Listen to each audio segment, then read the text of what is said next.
And இப்போ ரோஜாவா இருக்கிறது not ஈஸின்னு நினைக்கிறேன் நம்ம. ஏன்னா நீங்கள் எலெக்ஷன் மினிஸ்டர் ஆனதுக்கப்புறம் ஏகப்பட்ட அலிகேஷன். நீங்கள் டான்ஸ் ஆடினா குத்தம், சட்டசபையில் வந்து ஏகப்பட்ட ஃபேக் அலிகேஷன் வச்சாங்க. நீங்கள் கூட அழுது கூட ஃபீல் பண்ணீங்க. அது லேடிக்கு மட்டும்தான் அப்படி சொல்லுவாங்க. இப்போ பாலகிருஷ்ணா அவங்க குழந்தை அந்த பொண்ணு வயசில் இருக்கிற ஹீரோயின்ஸ் கூட ஆடுறாங்க, கட்டி பிடிக்கிறாங்க, இடுப்பு கிள்றாங்க, அது தப்பே இல்லை. இப்போ பவன் கல்யாண் டிப்யூட்டி சிஎம் இருந்து தொகுதிக்கு போகாமல் ஷூட்டிங் பண்ணிகிட்டே இருக்காங்க.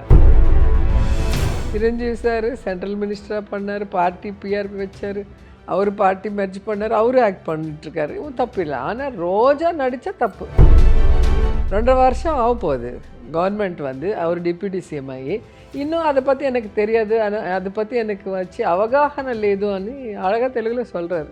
நான் 24 ஹவர்ஸ் இருந்த எந்த ஆஃபீஸர் நம்ம பேச்சு கேட்பாங்க? யார் கவர்மெண்ட்டில் இருக்காங்களோ அவங்களுக்கு தான் ஜாலரா போடுற. செய்ய வேண்டிய ரெஸ்பான்சிபிலிட்டி இருக்கிற எம்எல்ஏ எம்பி வந்து தொகுதிக்கு வரதே இல்லை. அவங்க வந்து அவங்க வேலை பார்த்துட்டே இருப்பார், இவங்க ஷூட்டிங் பண்ணிகிட்டே இருப்பாங்க. அவங்கள யாரும் கேட்க மாட்டாங்க, கேட்குறதுக்கும் பயப்படுவாங்க. ஏன்னா கேஸ் வச்சு உள்ளே தள்ளிடுறாங்க. ஜேர்னலிஸ்ட்டை அரெஸ்ட் பண்ணுறாங்க, சோஷியல் மீடியாவும் அரெஸ்ட் பண்ணுறாங்க, எங்கள் மாதிரி வந்து ஸ்போக்ஸ் பர்சன்ஸ் கூட அரெஸ்ட் பண்ணுறாங்க. இப்போ நான் கேட்க போகிற கேள்வி வந்து உங்கள் படத்துக்கும் கனெக்ட் இருக்குது. சரி, அந்த பெரம்பூர் தொகுதி ஆமாம் முதலமைச்சர் விஜய் அவர்கள் வந்து எப்படி ஆட்சி பண்ணிட்டு இருக்காரு? நீங்கள் 60 நாள் என்ன பார்த்தீங்க? எப்படிலாம் இருக்குது இந்த ஆட்சி? உண்மையிலே எனக்கு ரொம்ப ஷாக்கிங்காக இருந்துச்சு. ஏன்னா விஜய் சார் கூட நான் சாங் பண்ணும்போது பார்த்தேன், நிறைய பேச மாட்டார். சார் நம்ம எதுக்கு வந்து என்ன செய்யணும் அது கிளாரிட்டியாக அவர் சொல்ல முடியும்னு நான் அவரோட ஃபஸ்ட்டு ஸ்பீச் பார்க்குற வரைக்கும் நான் எக்ஸ்பெக்ட் பண்ணல. சினிமாவில் பண்ணுறது வேறு. ஸோ இவர் ஃபஸ்ட்டு ஸ்பீச் பண்ணும்போது தான் நாங்கள் பார்த்தோம், ஓஹோ இவருக்கு உள்ள ஒரு விஜய் இருக்காங்க, வெளியே இருக்கிற விஜய் சாஃப்ட்டு, ஆனால் உள்ளுக்குள்ளே இருக்கிற விஜய்க்கு ஒரு கிளாரிட்டி இருக்குது. நார்மலாக எலெக்ஷன் எவ்வளோ கொடுப்பீங்க? எங்கள் வீட்டில் 5 பேர் இருக்காங்க, லேடிஸ் 2 பேர் இருக்காங்க, என்ன கொடுப்பீங்க? ஜென்ஸுக்கு என்ன இதுதான் நான் கேள்விப்பட்டது. தவிர இந்த மாதிரி காசு பணம் இதெல்லாம் தேவையில்லை, விஜய்க்கு தான் போடணும்னு சொல்லி. Max Gold, cash for gold. Call 044 4545 4545. Holidays nale adu namma GT Holidays da. GT Holidays, South India's #1 travel brand. Doctor Srivarma's wellness Guruji Ayurveda மருத்துவ முகாமில் பங்கு பெற 9500946634 என்ற எண்ணை தொடர்பு கொள்ளவும். கலாட்டா தமிழர்களுக்கு வணக்கம். நம்ம கூட இப்போ யார் இருக்கா அப்படின்னு பார்த்தீங்கன்னா, அன்பே டயானா படத்துக்காக 80s 90s உடைய குயின்னே சொல்லலாம்.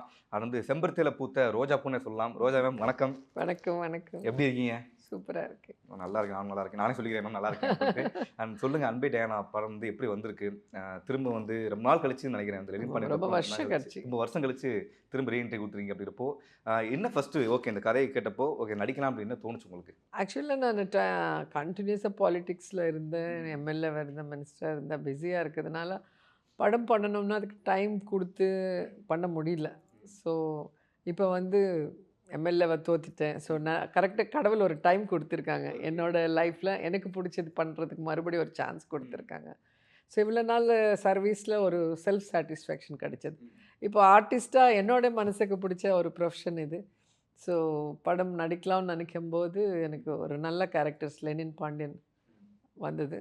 அது முடிய டைமில் அன்பே டயானா பாரி இளவழகன் வந்து கதை சொல்லியிருக்காங்க. கதை சொல்லும்போது எல்லா ஃபேமிலிஸ்க்குமே என்ன ரிலேட் பண்ணுற மாதிரி அவங்க பார்க்கும்போது, ஓ நம்ம வீட்டில் நடந்தது இல்லை நம்ம தெரிஞ்சவங்க வீட்டில் நடந்த மாதிரி ஒரு ஃபேமிலியில் நடக்கிற ஒரு அழகான ஒரு ஸ்டோரியை ஒரு ஃபன்னி வேல, ஒரு என்டர்டெயின்மெண்ட் வேல, ஜோக்ஸு, எமோஷன்ஸு எல்லாமே இருக்கும் இதில். ஸோ சென்டர் பாயிண்ட்டாக வேறு என்ன மதர் கேரக்டர் வந்து ரொம்ப சென்டர் ரோல். எனக்கு பசங்களுக்கு அந்த நடக்கிற சுச்சுவேஷனுக்கு அது எப்படி நான் ஆக்செப்ட் பண்ணுறேங்கிறது தான் அந்த ஸ்டோரி. ஸோ இதில் நோ சொல்கிறதுக்கு ஒன்றுமே இல்லை. ஸ்டோரி நல்லா இருக்குது, என்னோடய கேரக்டர் ரொம்ப நல்லா இருக்குது. அண்டு தமிழ்நாட்டில் வந்து செட்டிலான தெலுங்கு ஆளுங்க. ஸோ தெலுங்கு தமிழ் மிக்சடு எனக்கு என்ன பார்த்துக்கிட்ட மாதிரி இருந்தது. அவங்க எனக்கு கதை சொல்லும் போதே என்ன நானே ஃபீல் பண்ணி அந்த ஃப்ரேம் ஓகே ஓகே இந்த சீன் சொல்லி என்ன நான் பார்த்துக்கிட்டேன்.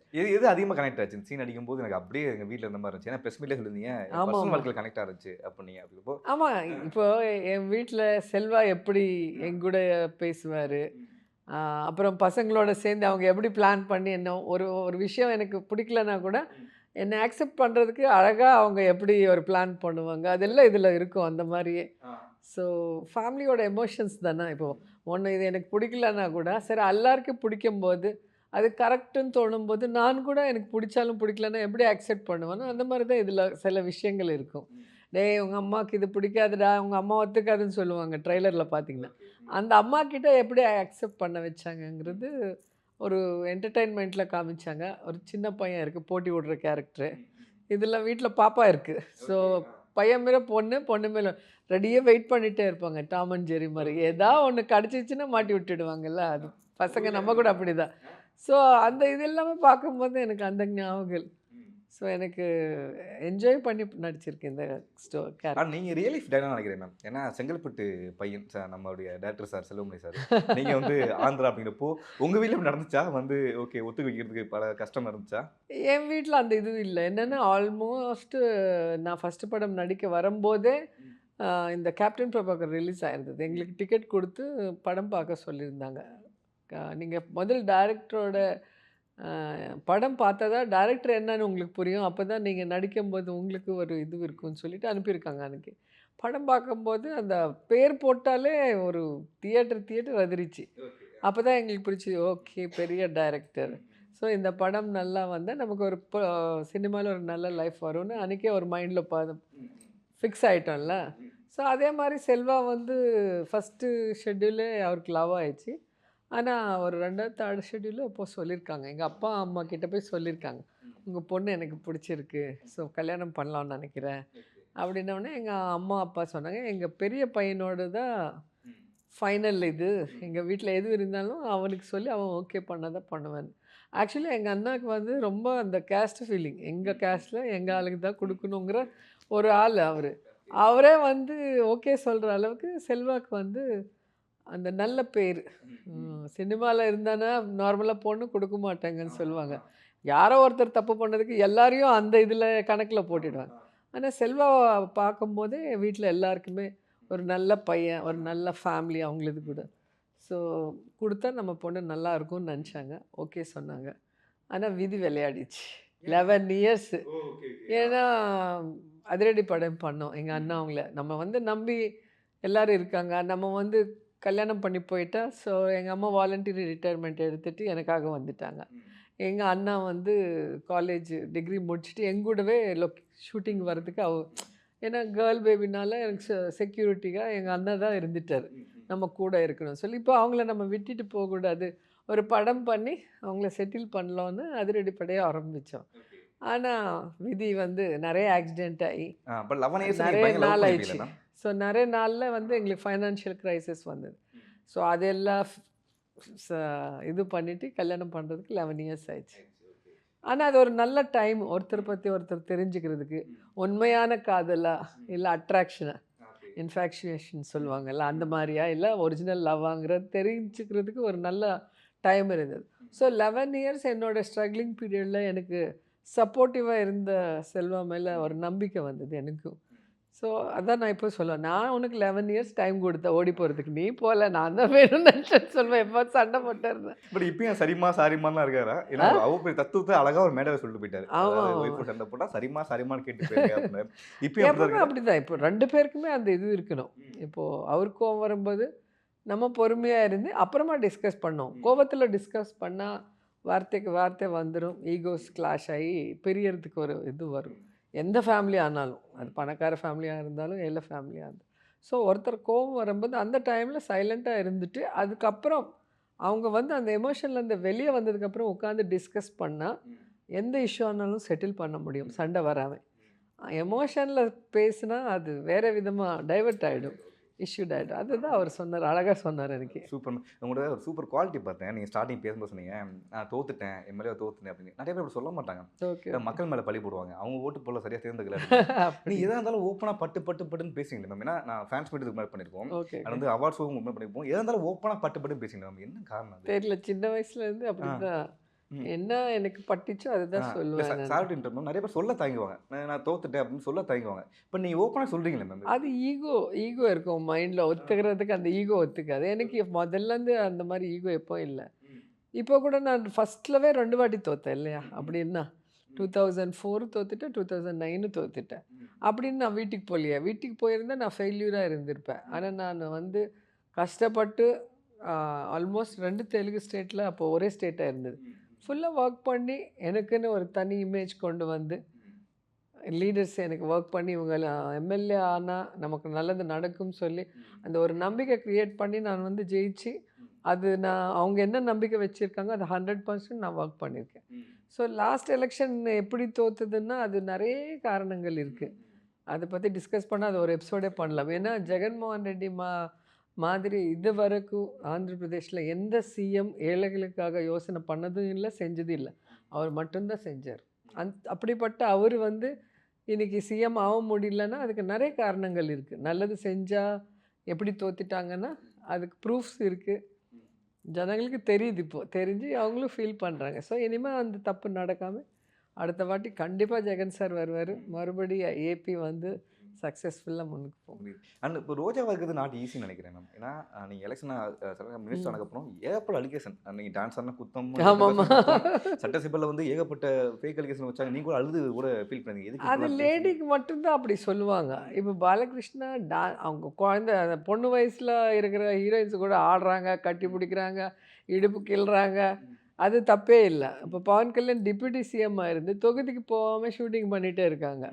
அது தப்பு இல்லை. அவங்க பொண்ணு வயசு அவங்க கூட தான் ஆடுறாங்க. அவங்க தப்பு இல்லை. சிரஞ்சீவி சார் சென்ட்ரல் மினிஸ்டராக பண்ணார், பார்ட்டி பிஆர்பி வச்சார், அவர் பார்ட்டி மெர்ஜ் பண்ணார், அவரும் ஆக்ட் பண்ணிட்டுருக்காரு. இவன் தப்பு இல்லை. ஆனால் ரோஜா நடித்தா தப்பு, ரோஜா சிரித்தா தப்பு, ரோஜா டான்ஸ் ஆடின தப்பு. அது என்னன்னு தெரியல. அது ஜனங்க தான் கேட்கணும் அவங்கள. இப்போ கவர்மெண்ட்டில் இருக்கிறவங்க ஒர்க் பண்ணணும். ஸோ அந்நேரத்துக்கு நீங்கள் வந்து மினிஸ்டராக இருந்து நீ ஷூட்டிங் பண்ணால் தப்பு. நான் மினிஸ்டர் ஆகிறதுக்கு முன்னாடியே மினிஸ்டர் ஆக போகிறேன்னு தெரிஞ்ச உடனே நான் ஷூட்டிங் நிப்பாட்டிட்டேன். திருப்பி இப்போது கவர்மெண்ட் மாறுற வரைக்கும் நான் ஆக்ட் பண்ணவே இல்லை. இப்போ எல்லோரும் நடிக்கிறாங்க, நான் ஏன் நடிக்கக்கூடாதுன்னு நான் நினைக்கலாம். எல்லோரும் மாதிரி நான் ஏன் இருக்கணும்? என்னோடய ரெஸ்பான்சிபிலிட்டி. எனக்கு மினிஸ்ட்ரி கொடுத்தாங்கன்னா இந்த டிபார்ட்மெண்ட்டில் நம்ம டிபார்ட்மெண்ட் பற்றி தெரிஞ்சுக்கிட்டு அதில் என்ன நல்லது செய்ய முடியுமோ அது செய்யணும் இல்லையா ஜனங்களுக்கு. அதுக்கே எனக்கு கரெக்டாக இருந்துச்சு அந்த டைம். ஸோ அந்த ஃபோக்கஸ் நான் வச்சுருக்கேன். நீங்கள் அந்த ஃபோக்கஸே வைக்கலையா? இப்போ பவன் கல்யாண் ஏதோ இஷ்யூவில் வந்தாங்க. எனக்கு இதை பற்றி அவ்வளோ ஐடியா இல்லை, எனக்கு இதை பற்றி அவர் தெரியலன்னு. 2.5 வருஷம் ஆக போகுது கவர்மெண்ட் வந்து அவர் டிப்யூட்டி சிஎம் ஆகி. இன்னும் அதை பற்றி எனக்கு தெரியாது, அதை பற்றி எனக்கு வச்சு அவகாஹன லேது అని அழகாக தெலுங்கில் சொல்கிறாரு. தெரியாதுன்னு சொல்லக்கூடாதுல்ல. நீ பார்ட்டி வச்சு எவ்வளோ வருஷம் ஆயிடுச்சு, 10 வருஷத்துக்கு மேலே ஆயிடுச்சு. அதுக்கு முன்னாடி உங்கள் அண்ணா பார்ட்டி வைக்கும்போது அதில் ஒரு 1 இயர் 1.5 இயர் ஒர்க் பண்ணியிருக்கு. இப்போவும் தெரியாதுன்னா எப்படி? தெரிஞ்சுக்கணும் இல்லை? தெரிஞ்சிக்காமல் அது தெரியாதுன்னு சொல்லி அது ஒரு ஃபேஷனாக பண்ணிகிட்ருக்காங்க. ஆனால் நம்ம வந்து கஷ்டப்பட்டு பண்ணாலும் நம்மளை வந்து அந்த ஜபர்தஸ்த் பண்ணுறதுனால இதென்ன ஜபர்தஸ்த் நினச்சிக்கிறீங்களா, இதென்ன காமெடி ஷோ நினச்சிக்கிறீங்களான்னு அசம்பிளியில் கூட நம்மளை கிண்டல் பண்ணுவாங்க. அது வந்து எனக்கு பிடிக்காத விஷயம். நிறைய இன்டர்வியூவில் கேட்டேன், என்ன கேட்குற மாதிரி ஏன் அவங்கள கேட்க மாட்டேங்கிறீங்க? இப்போ கூட நான் ஷூட்டிங் பண்ண அவங்க ஷூட்டிங் போயிட்டாங்க. இப்போ 24 ஹவர்ஸ் தொகுதியில் இருந்து செய்கிறதுக்கு இப்போ ஒன்றும் இருக்காது. கவர்மெண்ட் தப்பு பண்ணால் அதை வந்து கேட்போம். ஜனங்களுக்கு எதாவது கஷ்டம் வந்தால் அவங்க கூட இருப்போம். அவங்களுக்கு நல்லது செய்கிற மாதிரி கவர்மெண்ட் மேலே ப்ரெஷர் கொண்டு வரும். ஸோ அந்த டைமில் நான் இருக்கேன்னா இல்லையா, அவங்க சந்தோஷத்தில் அவங்க கஷ்டத்தில் நான் இருக்கேன்னா இல்லையா, அது தேவை. நான் 24 ஹவர்ஸ் இருந்தேன். எந்த ஆஃபீஸர் நம்ம பேச்சு கேட்பாங்க? யார் கவர்மெண்ட்டில் இருக்காங்களோ அவங்களுக்கு தான் ஜால்ரா போடுற அஃபிஷியல்ஸ் இப்போ நிறைய பேர் 90% நம்ம பார்க்குறோம். ஸோ நான் ஃபோன் பண்ணால் ஒரு போலீஸ் டிபார்ட்மெண்ட் வேலை செய்யுமா, ஒரு முனிசிபல் டிபார்ட்மெண்ட் எதுவும் செய்யாது. செய்ய வேண்டிய ரெஸ்பான்சிபிலிட்டி இருக்கிற எம்எல்ஏ எம்பி வந்து தொகுதிக்கு வரதே இல்லை. அவங்க வந்து அவங்க வேலை பார்த்துட்டே இருப்பார், இவங்க ஷூட்டிங் பண்ணிகிட்டே இருப்பாங்க. அவங்கள யாரும் கேட்க மாட்டாங்க, கேட்குறதுக்கும் பயப்படுவாங்க. ஏன்னா கேஸ் வச்சு உள்ளே தள்ளிடுறாங்க. எவனாவது கேள்வி கேட்டால் ஆந்திர பிரதேஷில் எடுத்து உடனே கேஸு. கோர்ட்டு வந்து ஏன் இந்த மாதிரி சின்ன சின்ன விஷயத்துக்கு கேஸ் வைக்கிறீங்கன்னு சொல்லி பெயில் கொடுத்தா அடுத்த ஒரு கேஸ். ஜேர்னலிஸ்ட்டை அரெஸ்ட் பண்ணுறாங்க, சோஷியல் மீடியாவும் அரெஸ்ட் பண்ணுறாங்க, எங்கள் மாதிரி வந்து ஸ்போக்ஸ் பர்சன்ஸ் கூட அரெஸ்ட் பண்ணுறாங்க. அப்போ எப்படி இருக்குது அந்த ஏபிங்கிறது நீங்கள் ஒரு வாட்டி நினச்சி பார்க்கணும். மேம் விமர்சனம் எல்லாத்துக்கும் வரும். இப்போ அதையும் தாண்டி உங்களுக்கு கேரக்டர் அசாசினேட்லாம் பண்ணாங்கல்ல, அப்படிங்கிறப்போ கேரக்டர் அசாசினேட்லாம் பண்ணும்போது உங்கள் மைண்ட் செட் என்ன? அது எனக்கே இல்லை, எல்லா பெண்களுக்கு ஃபஸ்ட்டு அடிக்கிறது வந்து கேரக்டர் மேலே தான். நம்மளை வந்து கண்ட்ரோல் பண்ணணும், இவங்க நம்ம கால் கீழே கொண்டு வரணும்னா கேரக்டர் மேலே அடி போடுவாங்க. ஸோ நம்ம மேலே நமக்கு நம்பிக்கை இருந்து, நம்ம ஃபேமிலிக்கு நம்ம மேலே நம்பிக்கை இருந்து நம்ம பயப்பட தேவையில்லை. ஸோ நான் எப்போவுமே நான் கரெக்டாக இருக்கணும்னு நினைக்கிறேன். கடவுளுக்கு நான் பக்தியோட பயமோடு இருப்பேன். அதே மாதிரி ஃபேமிலிக்கு வந்து ரெஸ்பான்சிபிளாக இருப்பேன். அவங்க என்ன நம்பினா போதும். எவனோ என்னை பற்றி தெரியாதவன் ஒன்று சொன்னால் அது ஜனங்க நம்ப மாட்டேன். அந்நேரத்துக்கு பரபரப்பாக வைரல் ஆகும் தவிர ஒரு பீரியட் ஆஃப் டைமில் நம்ம என்ன நம்ம கேரக்டர் என்ன தெரியும். இன்றைக்கி என்னை பேசின யாருமே பாலிடிக்ஸில் இல்லை. நிறைய பேர் உலகத்திலவே இல்லை, மேலே போயிட்டாங்க. ஸோ நான் அப்படியே இருக்கேன். எனக்கு வந்து என்னை நம்புகிற நிறைய பேர் இருக்காங்க. ரோஜா சொன்னால் கரெக்டாக இருக்கும். ரோஜா சூப்பர்ப்பா, ரோஜா எவ்வளோ கஷ்டம் வந்தாலும் அவங்க உண்மையாக இருப்பாங்க. அந்த பேர் போதும் இல்லையா? ஸோ அது கொஞ்சம் லேட்டாக கிடைக்கும். அந்நேரத்துக்கு கொஞ்சம் ஃப்ரஸ்ட்ரேஷனாக இருக்கும். அவங்க திட்டும்போது நமக்கு என்னடா நம்ம இவ்வளோ நல்லவனாக இருந்து இவ்வளோ நல்லது செஞ்சு நம்ம கேரக்டர் பற்றி பேசுகிறாங்க, நம்மளை விட்டு பசங்க கூட இது பண்ணுறாங்களே, எனக்கு கோவம் வரும் ஒரு ஒரு டைமில். ஆனால் என் பசங்க வந்து அப்பா மாதிரி மெச்சூர்டாக திங்க் பண்ணுவாங்க. அவங்க சொல்லுவாங்கம்மா, அவங்க எல்லா லைஃப்பில் சந்தோஷமே இல்லாதவங்க, ஒரு ஃப்ரஸ்ட்ரேட்டட் ஃபெல்லோஸு. அவங்க வேறு யாராவது சந்தோஷமாக இருந்தாலும் சக்ஸஸ்ஃபுல்லாக இருந்தால் பார்க்க முடியாது. ஸோ அவங்கள வந்து புண்படுத்தி அவங்க சந்தோஷப்படுவாங்க. நீ ஃபீல் பண்ண அவங்க ஜெயிச்ச மாதிரி. அவங்களுக்கெல்லாம் நீ ஃபீல் பண்ணாது. உன்னை நேசிக்கிறவங்க எவ்வளோ பேர் இருக்குது. இப்போ 20% வந்து நம்மளை திட்டுறவனோ நம்மளை வெறுப்பேற்றுறவனோ இருந்தால் 80% நம்மளை நேசிக்கிறவங்க இருக்காங்க. நமக்கு நல்லது நடக்கணும்னு சொல்லி ப்ரே பண்ணுறவங்க இருக்காங்க. அவங்களுக்காக நீ ஒர்க் பண்ணு, அவங்களுக்காக நீ இருன்னு சொல்லுவாங்க. அப்போ எனக்கு உண்மையை தோணுச்சு, ஆமாம் என்ன நேசிக்கிற நிறைய பேர் இருக்குது. நம்ம அவங்களுக்காக ஏன் கஷ்டப்படக்கூடாது, அவங்களுக்காக ஏன் வேலை செய்யக்கூடாது, இவங்க பற்றி நம்ம யோசனை பண்ணோன்னு சொல்லி அந்த நெகட்டிவ் இதுக்கே நான் ஒரு ஃபுல் ஸ்டாப் வச்சுட்டேன். கேட்குறதும் விட்டுட்டேன். யாராவது அனுப்புனா கூட இமீடியட் டிலீட் பண்ணுவேன். ஓப்பன் பண்ணி பார்க்க மாட்டேன் நான். ஓகே, இப்போ நான் கேட்க போகிற கேள்வி வந்து உங்கள் படத்துக்கும் கனெக்ட் இருக்குது. சரி. அந்த பெரம்பூர் தொகுதி ஆமாம், முதலமைச்சர் விஜய் அவர்கள் வந்து எப்படி ஆட்சி பண்ணிட்டு இருக்காரு? நீங்கள் 60 நாள் என்ன பார்த்தீங்க? எப்படிலாம் இருக்குது அந்த ஆட்சி? உண்மையிலே எனக்கு ரொம்ப ஷாக்கிங்காக இருந்துச்சு. ஏன்னா விஜய் சார் கூட நான் சாங் பண்ணும்போது பார்த்தேன், நிறைய பேச மாட்டார்.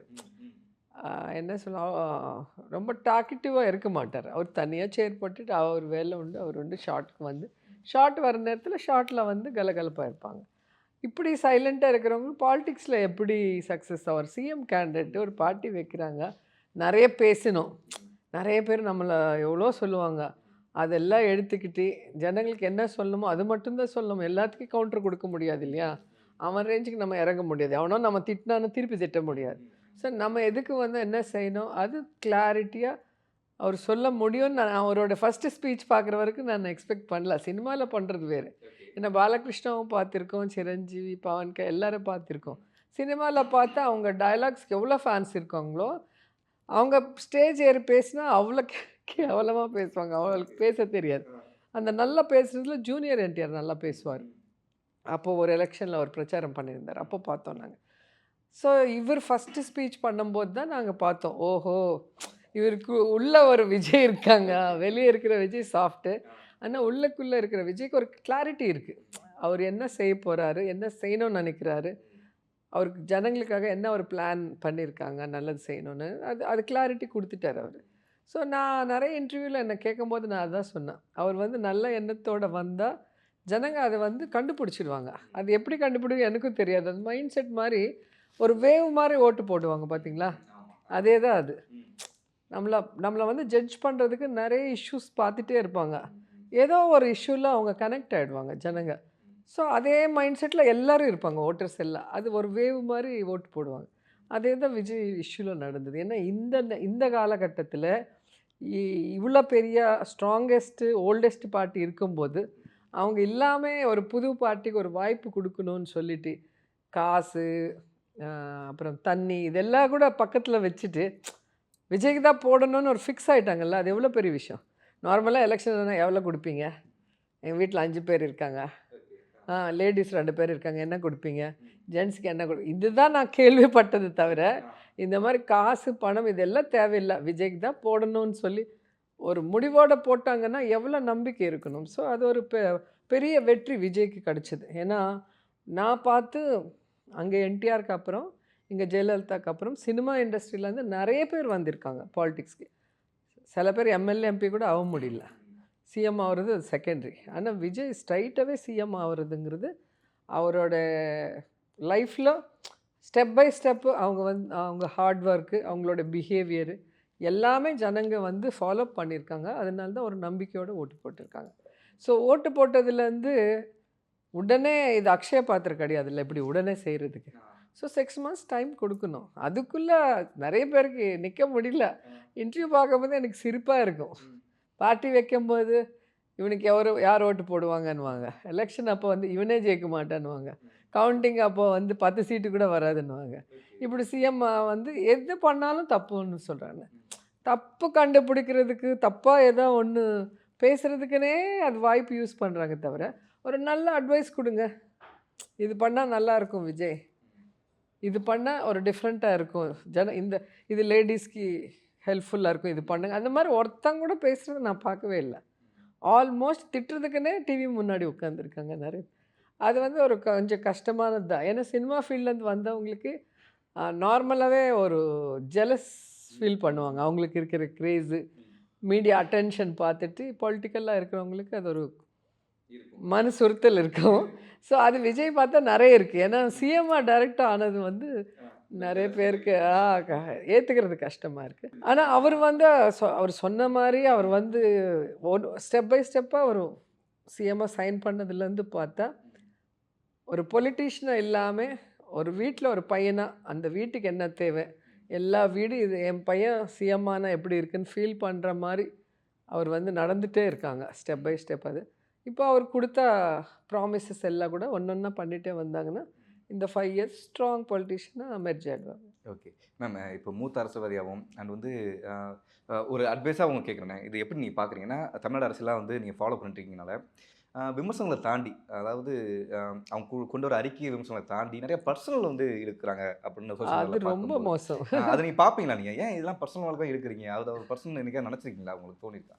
பர்சனலாக பேசக்கூடாதுன்னு நானும் சொல்வேன். ஏன்னா இப்போ நான் பொலிட்டிக்கலாக நல்லது செய்யணும்னு வந்தேன். ஒரு பொலிட்டீஷியனாக நான் வந்து சொன்ன வார்த்தை கீப்பப் பண்ணியிருக்கேன்னா இல்லையா, நான் இது செய்கிறேன் நல்லதுன்னு சொன்னால் அது செஞ்சுருக்கேன்னா இல்லைன்னு பார்க்கணும். எனக்கு ஒரு கஷ்டம் வரும், அது எதனால் வருது, என் தப்பா இன்னொருத்தர் தப்புனால அந்த கஷ்டம் வந்துதானே உங்களுக்கு தெரியாதுல்ல. தெரியாத ஒரு விஷயத்த வந்து நீங்கள் உங்கள் இஷ்டத்துக்கு ஒரு ஸ்க்ரீன் ப்ளே பண்ணி டெலிகாஸ்ட் பண்ணுங்கிறது டிஆர்பிக்காக அது ரொம்ப தப்பு. அதில் வந்து நான் சொல்கிறேன்ல, என்ன மாதிரி கேரக்டர்னா எமோஷன் ஆகிட்டு நான் படபடாக பேசிடுவேன். ஆனால் விஜய் ப்ளஸ் பாயிண்ட் வந்து அவர் ரொம்ப சைலண்ட்டாக ரொம்ப செட்டில்டாக பேசுகிறதுனால அந்த இஷ்யூனை அவர் என்ன சொல்லுவாங்க ஃபேஸ் பண்ண முடிஞ்சுது. இப்போ நான் ஒன்று பேசினா நீங்கள் 10 சேனல் 10 போடுவாங்க, நான் மறுபடி 10 இன்டர்வியூ கொடுத்து பேசினா அவங்க ஒரு வேணுமுன்னே டார்கெட் பண்ணுவாங்க டிஆர்பிக்காக. அதோட சைலண்ட்டாக இருக்கிறது பெட்டர்னு எனக்கு தோணிச்சு. ஆனால் அந்த மாதிரி பண்ணுறது வந்து கரெக்ட் இல்லை. இப்போ அதுக்கு சம்மந்தப்பட்ட நிறைய பேர் இருக்கும், ஃபேமிலி மெம்பர்ஸ் எல்லாருமே ஹர்ட் ஆவாங்கல்ல. ஒரு விஷயம் பற்றி தெரியாமல் உங்கள் இஷ்டத்துக்கு நீங்கள் டிவியில் போட்டுக்கிறது கரெக்ட் இல்லை. அது சினிமாவில் இருக்கும்போது போட மாட்டாங்க, பொலிட்டிக்கலாக இருக்கும்போது சக்ஸஸ்ஃபுல்லாக இருந்தால் அது வாண்டடாக போடுவாங்க. ஓகே மேம், உங்கள் மூவியை பற்றி கேட்கணும்னு ஆசைப்பட்றேன். நான் வந்து உங்களை மாதிரி நான் ஒரு ஆக்டர் இல்லைன்னு நினைக்கிறேன் நான் பார்த்த வரைக்கும். ஏன்னா உன்னிடத்தில் என்ன கொடுத்ததில்ல அவ்வளோ ஹோம்லியான மளிகை போய் வந்து கருறு கருப்பாய் அப்படிங்கிறப்போ எல்லா இடத்துலையும் உங்களை பொருத்தி பார்த்துடலாமா, நாங்கள் என்ன கேட்டோம்னா யோசனை ரோஜா கரெக்ட் ஆயிடுவாங்களா? ஏன்னா இதுவரையும் நான் எல்லா ஹீரோனும் பார்த்துருக்கேன் அப்படிங்கிறப்போ நான் தப்பாக சொல்ல இருக்கலாம். பட் ஏன்னா நிறைய இடத்துல வந்து எங்களை வேக்க வச்சிருக்கீங்க. ஏன்னா மளிகை போய் பார்த்தா கருறு கருப்பாய் அண்ட் வந்து விஸ்வநாத ராமமூர்த்தியில் அப்படி ஒரு கேரக்டர் எப்படி அது உங்களை நினச்சி நம்ம எந்த கேரக்டரும் அடாப்ட் பண்ணிக்கலாமா உங்களை? இல்லை, எனக்கு வந்து எப்படின்னா ஒரு கதை சொல்லும்போது ஒரு சீன் சொல்லுவாங்கல்ல, இந்த சீனில் நடிக்கணும்னு டைலாக் சொல்லும்போது நான் அந்த சுச்சுவேஷனில் இருந்தால் எப்படி இருப்பேன் அப்படி தான் நான் யோசனை பண்ணி என்னோடய காஸ்டியூம்ஸும் சரி என்னோடய ஆக்டிங்கும் சரி எல்லாமே நான் அதுக்கு தகுந்த மாதிரி பண்ணுவேன். ஸோ மிடில் கிளாஸ்னால் அப்படியே மிடில் கிளாஸ் ஆகிடுவோம், அப்படியே மாடர்ன்னா அப்படியே ஃபுல் மாடர்ன் அல்ட்ரா மாடர்னாக இருப்போம். வில்லேஜ் கேரக்டர் பின்கோசம் போட்டு அந்த இது போட்டு அதே மாதிரி தான் இருப்பேன். ஏன்னா அங்கே நான் ரோஜா நான் ஒரு ஹீரோயின் அப்போ எப்படி எப்போவுமே ஃபீல் பண்ணதில்லை.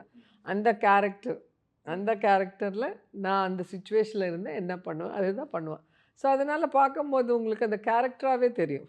இப்போ இந்த ட்ரைலர் பார்க்கும்போது சினிமா ஹீரோயின்ஸே என் ஃப்ரெண்ட்ஸு சொல்கிறாங்க, அங்கே வந்து ரோஜாவே தெரியல எனக்கு, அந்த கேரக்டர் பாரியோட அம்மாவாக தான் தெரியுது. நீ பேசும்போது உன்னோடைய பாடி லாங்குவேஜ் உன்னோடைய கோபம் உன்னோடைய அந்த பார்த்து பொண்ணு நம்ம கேஸ்ட்டு தானே, ஸோ அங்கே ரோஜா தெரியல, அந்த கேரக்டராகவே நீ தெரிகிறேன்னு சொன்னாங்க.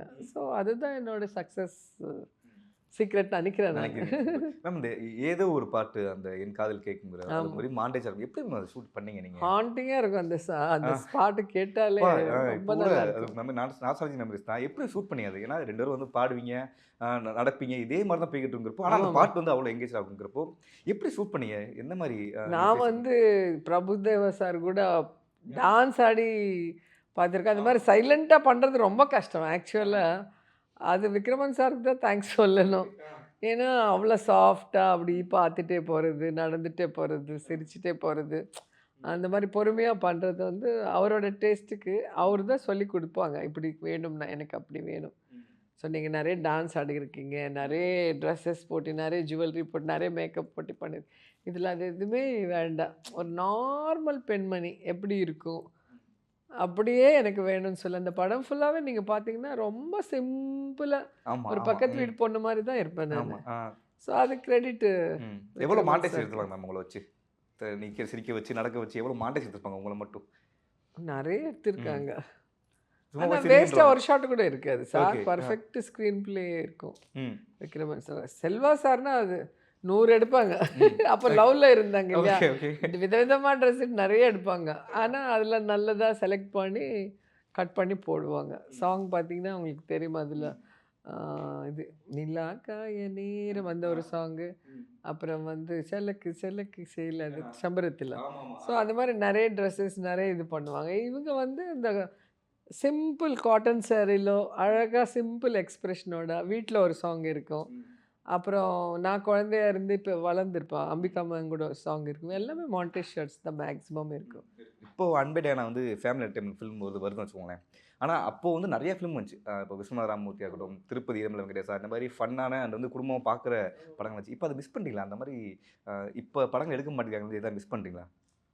ஏன் அந்த மாதிரி எடுக்க வேண்டியதானே? ஒரு 3 பேரை சேர்ந்து அது அடிக்க வேண்டியதானே? ஒவ்வொரு டேரக்டர் ஸ்டைல். அது வி சேகர் சார்து ஒரு ஸ்டைலு, அது மாதிரி ராம்நாராயண் சார் அவங்க ஸ்டைல் அது.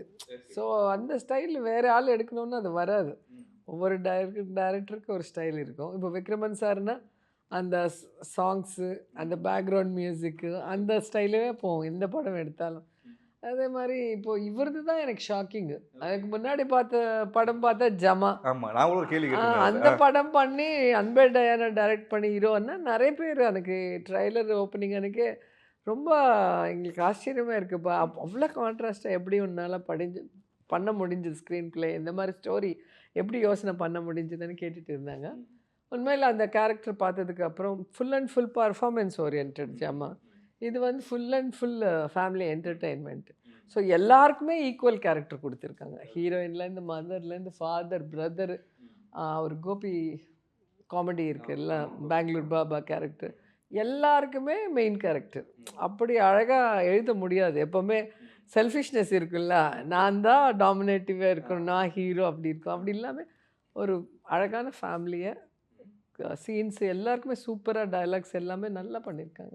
அதாவது 90s கிட்ஸ் எல்லாமே தெரியும். 20 வருஷமாக வந்து நீங்கள் நிறைய ஷோக்கு ஜட்ஜாக இருந்திருக்கீங்க. நாங்கள் நிறைய அப்படியே டிவி பார்த்துருக்கோம். சரிங்களா? இப்போ ஜென்சி ஆல்ஃபாலாம் வந்து இன்னும் ரோஜா மேம் வந்து குக்கிங் ஷோக்கு ஜட்ஜா அப்படின்னு கேட்கும்போது அது நீங்கள் பார்த்தீங்களா? நான் 20 வருஷமாக ஜட்ஜாக இருந்திருக்கேன் அப்படின்னு மாதிரி நினச்சிங்களா? ஆக்சுவலாக என்னென்ன ப்ராப்ளம், ஒரு ஆர்டிஸ்ட் கூட இன்டர்வியூ கொடுத்தது நான் யாரோ காமிச்சாங்க. இவங்களுக்கு குக்கிங் பற்றி என்ன தெரியும், நீ குக்கிங் ஷோவில் ஜட்ஜாக வச்சுருக்கான்னு கேட்டேன். குக்கிங் பற்றி தெரியாத விமனே இருக்காது எனக்கு தெரிஞ்சு. ஏதோ ஒரு டிஷ்ஷு ஸ்பெஷலாக பண்ணுவாங்க. இங்கே குக்கிங் ஷோவில் 3 பேர் நமக்கு வந்து செஃப்ஸ் இருக்காங்க. நான் வந்து ஆஸ் ஒரு ஸ்டாராக, ஒரு ஹீரோயின் சொல்லலாம், மதர் சொல்லலாம், ஒரு ரோஜாவாக என்னை விரும்பி வச்சுருக்காங்க. ஏன்னா எனக்குன்னு ஒரு ஃபேன் பேஸ் இருக்கும். அவங்களுக்கு வந்து அந்த செஃப்போட சேர்த்து நான் பேசும்போது, ஏன்னா நாங்கள் வேர்ல்டு வைடாக சாப்பிடாத உணவு இல்லை, டேஸ்ட் பண்ணாத சாப்பாடும், கூல்ட்ரிங்க்ஸு, கேக்ஸு, பேஸ்ட் எல்லாமே டேஸ்ட் பண்ணியிருக்கோம். ஸோ எல்லாரோட எங்களுக்கு தான் அந்த டேஸ்டிங் பற்றி நல்லா தெரியும். குக்கிங் பற்றி தெரிய வேண்டாம். ஏன்னா அங்கே நான் போய் குக் பண்ண மாட்டேன். குக் பண்ண டிஷ்ஷை வந்து நான் டேஸ்ட் பண்ணி ஜட்ஜு பண்ணோம். ஸோ அந்த ஜட்ஜ்மெண்ட் எனக்கு 100% இருக்குது. ஸோ அதனால தான் அவங்க இல்லை, நான் அவங்களுக்கு என்ன 3 பேர் இருக்கும்போது எனக்கு இவ்வளோ செலவு பண்ணி என்னை உட்கார வைக்க தேவையில்லை. ஸோ அந்த இதில் வந்து நான் ஜட்ஜாக என்னை கூப்பிடும்போது நான் அதுக்கு முன்னாடி அந்த ஷோ பார்த்துருக்கேன். என் பொண்ணு கூட அந்த ஷோ ஃபேனு. யாரோட ஃபேன்? பயங்கரமான ஃபேன். புகழ். ஓகே. ஸோ செல்வாவோட சிஸ்டர் பொண்ணுங்க எல்லாருமே ஃபேன்ஸ் இருக்காங்க. அவங்க எல்லாம் ஐயோ பண்ணுங்க நீங்கள் பண்ணால் எங்களுக்கு இன்னும் சந்தோஷம், எங்களுக்கு பிடிச்ச ஷோ அதுன்னு சொல்லும்போது எல்லாருக்காக நான் அதை அக்செப்ட் பண்ணேன். ஆனால் அங்கே போய் உட்கார்ந்ததுக்கப்புறம் அவ்வளோ என்டர்டெயின்மெண்ட், அவ்வளோ ஜாலியாக இருக்குது, ஃபன்னாக இருக்குது. எல்லாருமே ராமர், புகழ், அப்புறம் வந்து சுனிதா, டாலி, நிறைய பேர், குரேஷி, நிறைய பேர் இருக்காங்க, அன்சரு, எல்லாருமே சூப்பராக பண்ணுறாங்க. ஒவ்வொருத்தரும் ஒவ்வொரு ஸ்டைலில், அந்த ஒவ்வொரு நாள் ஒவ்வொருத்தரும் ஒவ்வொரு கெட்டப் போட்டுட்டு வந்து அந்த மாதிரி ட்ரை பண்ணி பண்ணுறது, எங்களை வந்து அதில் கலாய்க்கிறது, நாங்கள் அவங்கள கலாய்க்கிறது, அது வந்து எனக்கு இந்த இந்த பொலிட்டிக்கல் டென்ஷனில் ஒரு பெரிய ரிலாக்ஸேஷன் எனக்கு. ஸோ அதனால் நல்லா என்ஜாய் பண்ணுறோம். டேஸ்ட்டும் நிறைய ஃபுட்டு, நிறைய வெரைட்டிஸ் பண்ணுறோம், என்ஜாய் பண்ணுறோம். தெலுங்கில் வந்து ட்ராமா ஜூனியர்ஸ் சீசன் 9 பண்ணுறோம். சீசன் 8 சூப்பர் டூப்பர் ஹிட், இப்போ 9 சூப்பர் டூப்பர் ஹிட். ஸோ பசங்களாக நாங்களும் ஸ்கிட்ஸ் பண்ணி டான்ஸ் பண்ணி என்ஜாய் பண்ணுறோம் அவங்களோட சேர்த்து. ஸோ டிவி ஷோஸ்னால தான் நம்ம வந்து ஜனங்கள் வீட்டுக்குள்ளே போக முடியும். படம்னா எப்போ ஒன்று வரும், அந்த படம் தியேட்டருக்கு வந்து பார்க்கணும், அதில் நமக்கு வந்து மெயின் கேரக்டராக இருக்கணும். இப்படி இருந்தால் தான் நமக்கு ஒரு இது வரும். ஏதோ ஒரு சின்ன கேரக்டர்னால் ஞாபகம் கூட இருக்காது, ஹீரோ ஹீரோயின் தவிர. அந்த மெயின் ரோல் இல்லைன்னா ஆர்டிஸ்ட் ஞாபகம் இருக்காது. அதான் ஷோன்னா அவங்களுக்கு 100% கண்டினியூஸாக பார்ப்பாங்க. எவ்ரி சாட்டர்டே சண்டே உட்காருவாங்க, பார்ப்பாங்க. ஸோ அவங்களுக்கு வந்து டெய்லி பார்க்குறதுனால நம்ம சொந்தக்காரன், நம்ம ரோஜா அந்த மாதிரி ஆகிடும். அது இன்னும் ரீச் ஆகும். எங்களுக்கு வந்து தெலுங்கில் ஷோஸ் பண்ணுறதுனால தான் நான் பொலிட்டிக்கலாக கூட எனக்கு ரொம்ப ஹெல்ப்ஃபுல்லாக இருந்துச்சு. ஓட்டர்ஸ்க்கு வந்து டெய்லி பார்க்குற மாதிரி இருக்கும் அவங்களுக்கு. ஸோ அந்த பாசிட்டிவாகவே இருக்கும் இல்லையா, அங்கே எதுவுமே நெகட்டிவ் காமெண்ட்ஸோ நெகட்டிவ் இதுவோ எதுவும் இருக்காது ஷோஸில். அதனால் அது ஒரு ப்ளஸ் பாயிண்ட் தான் பொலிட்டிஷியனாக இருக்கும்போது. Okay ma'am, and super. அது வந்து நிறைய பேர்ஸ் தோணுது, ஆனால் வந்து முடிக்கிறாங்க. பரவாயில்ல. ஜூலை 7 அன்னைக்கு அன்பே டயானா வந்து திரும்ப வந்து ரீஎன்ட்ரி கொடுத்துருக்காங்க. அதை வந்து மக்கள் வந்து தியேட்டரில் போய் பார்க்கணும்னு. கண்டிப்பாக தியேட்டருக்கு போய் பாருங்க. ஓகே, நீங்கள் ஃபேமிலியோட என்ஜாய் பண்ணுவீங்க, எல்லா ஃபேமிலியை கூட்டிகிட்டு போங்க. Okay ma'am, and thank you ma'am, உங்கள் நேரத்து முக்கியம். Thank you very much ma'am. Thank you so much. Thank you sir. Max Gold, cash for gold. Call 044 4545 4545. Holidays nale, adu namma GT Holidays da. GT Holidays, South India's #1 travel brand. Doctor Srivarma's wellness Guruji Ayurveda மருத்துவ முகாமில் பங்கு பெற 9500946634 என்ற எண்ணை தொடர்பு கொள்ளவும்.